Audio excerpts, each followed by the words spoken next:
Today we're checking out the Flashtrack from CloudVocal. It's a new USB microphone with a couple extra effects that might be useful to a certain type of person. So I thought I'd create a quick video just running through a couple of the different features that are built into it and give you some ideas on how you might use this. So let's take a second, just talk about all the accessories that come with it.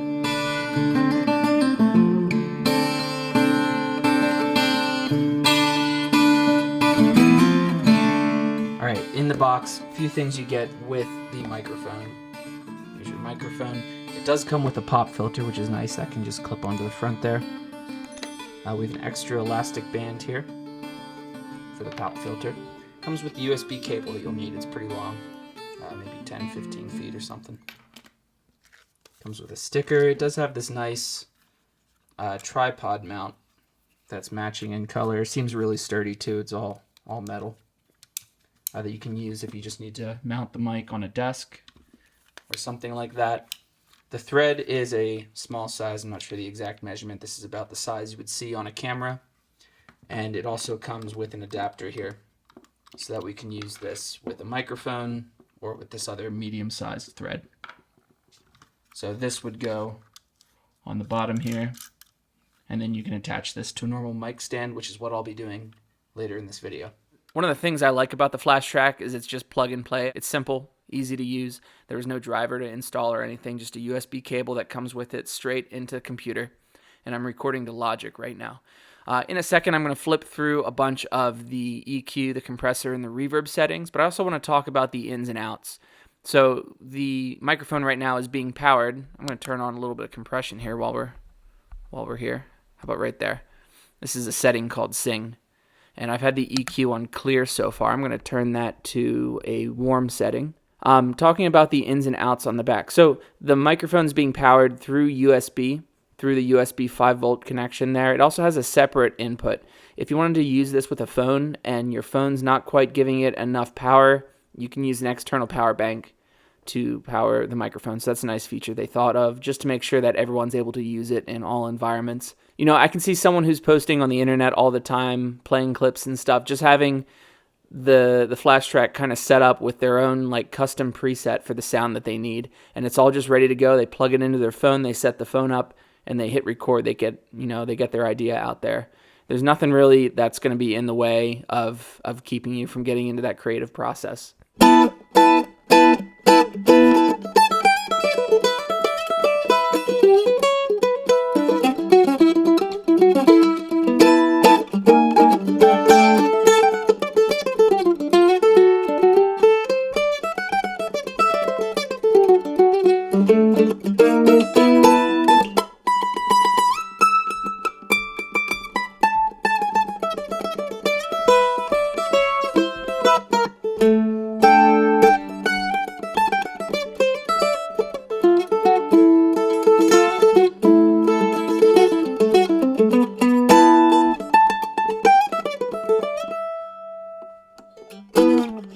There's also Bluetooth connectivity, so you can connect that to phone, computer, anything that has a Bluetooth connection, and you're actually able to play tracks back from that device, and you'll be able to hear it through the headphone output.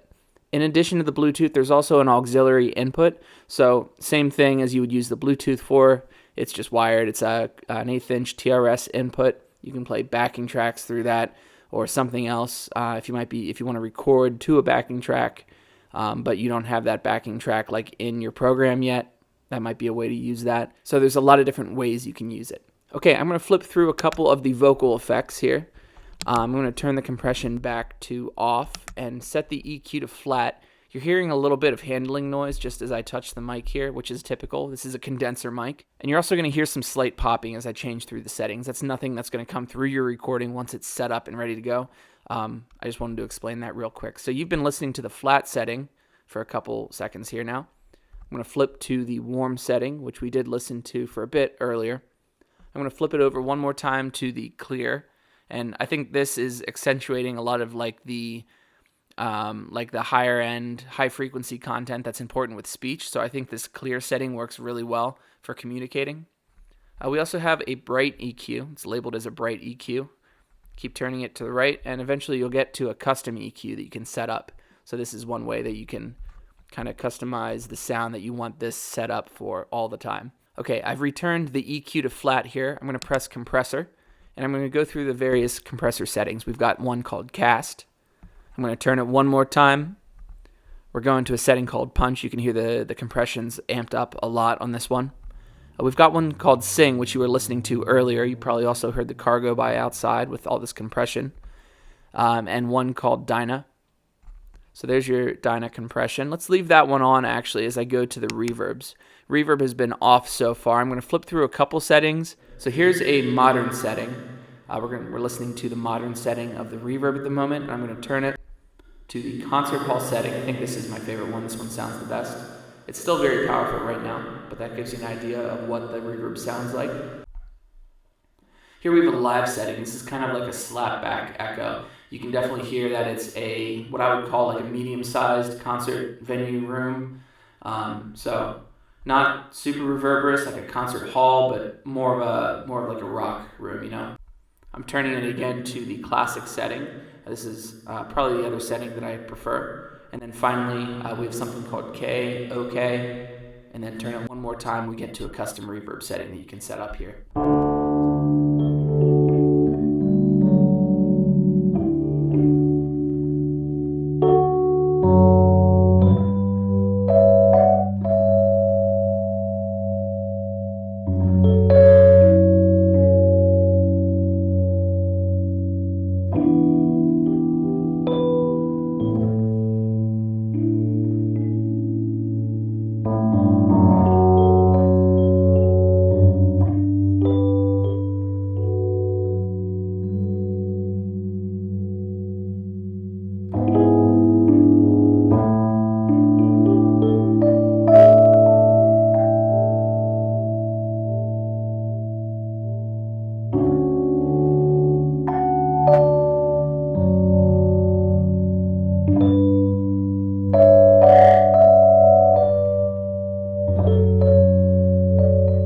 Something interesting that they've added here, in addition to the effects, is the microphone modeling. So I've turned off all of the EQ, the compression, the reverb. You're hearing the microphone in its natural state with nothing added.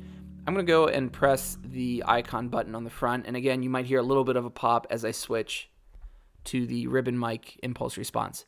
They're using impulse response technology here to kind of capture the essence of a ribbon microphone and a dynamic microphone and implant that sound as a preset over top of the natural condenser microphone sound of this design. It is a condenser microphone, and condensers are kind of known for that ultra like high end, like very clear quality. They're great at capturing a wide range of sources, but sometimes you want a little bit of a darker sound. Ribbon mics are kind of definitely on the dark end of things. Characteristically, they have a warmer sound, and they're great to use on things like guitar amps, on brass instruments. People love ribbon mics on drums as well for overheads. So this is the ribbon mic impulse response. Now I'm going to switch it over to the dynamic model. Think about a dynamic model like a Shure 57 or a Shure SM7B and RE20. These are microphones that, again, are much warmer of a sound than a condenser. Condenser microphones are great for speech, great for string instruments, acoustic guitars, drums as well. But dynamic microphones, I think, really excel on guitar cabinets. Also, they work well in a different way for speech. They tend to have kind of a more pronounced low end than a condenser. So it all depends on what you need. And like I was saying before, I can see where someone might really set this up. I'm going with the dynamic setting. I'm going to flip to the clear EQ, add just a touch of compression here, and maybe this is my setup for recording a voiceover. Or maybe I just want to leave this setup if I had a little bit of reverb that I wanted to add to it to make my recording come to life, and I just kind of have my phone set up with the microphone ready to go to play a clip and upload on the internet.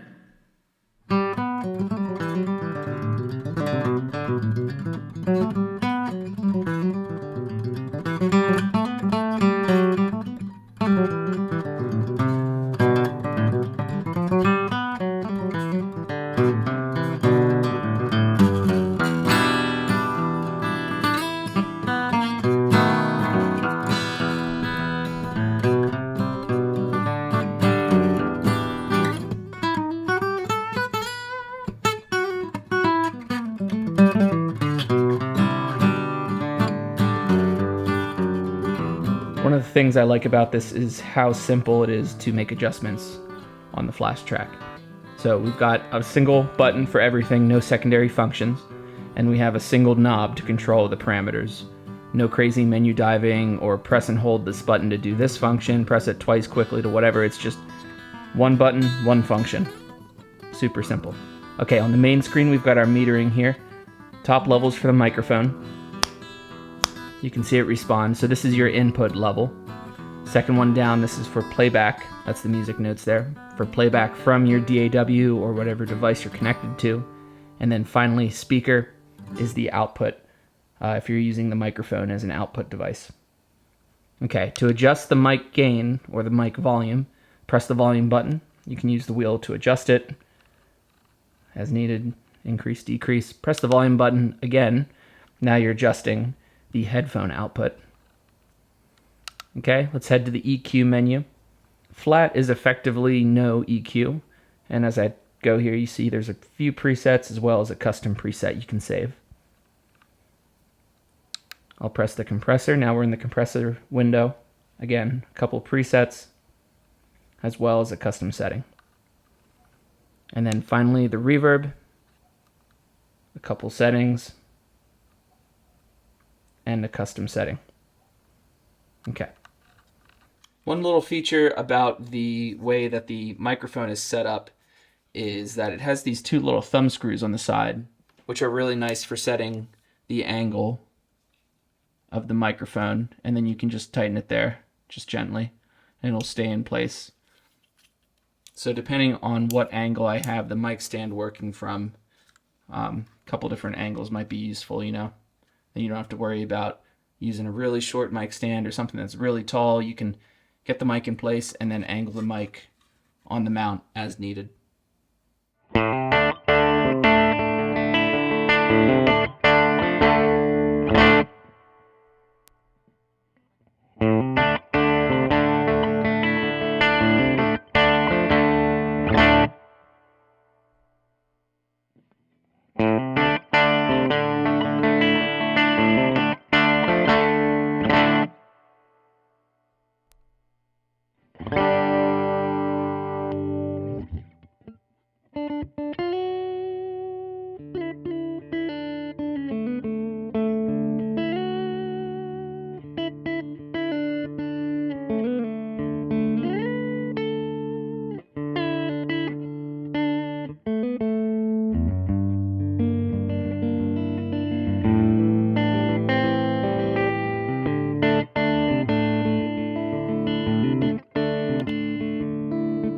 This has been the CloudVocal Flashtrack. Definitely not a cheap microphone, but it's not a cheap piece of equipment either.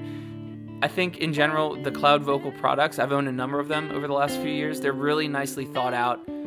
These are products that are designed for a niche audience. If you're not someone that would use this, that's okay, I think. But if you're someone who doesn't want to play around with all the settings in the DAW, you just want to set something, figure out what works well, and then just have it ready to go, ready to plug into your phone and record something, I think the Flashtrack from CloudVocal is an excellent choice. For a few years I've been using their wireless system when I play with the orchestras in the area here, and it's been flawless. So this is my Alvarez with the CloudVocal system, and that just stays in it. This guitar normally has a preamp EQ, which sounds okay when I need to play a pop gig. It's loud, it doesn't feed back as easily as a microphone does, but in a situation like this, I'm just playing a very traditional classical part with an orchestra.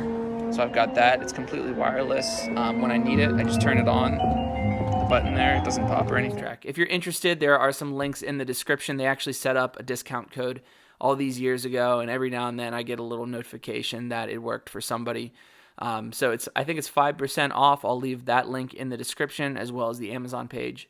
Thanks for watching, take care, and I'll see you in the next video.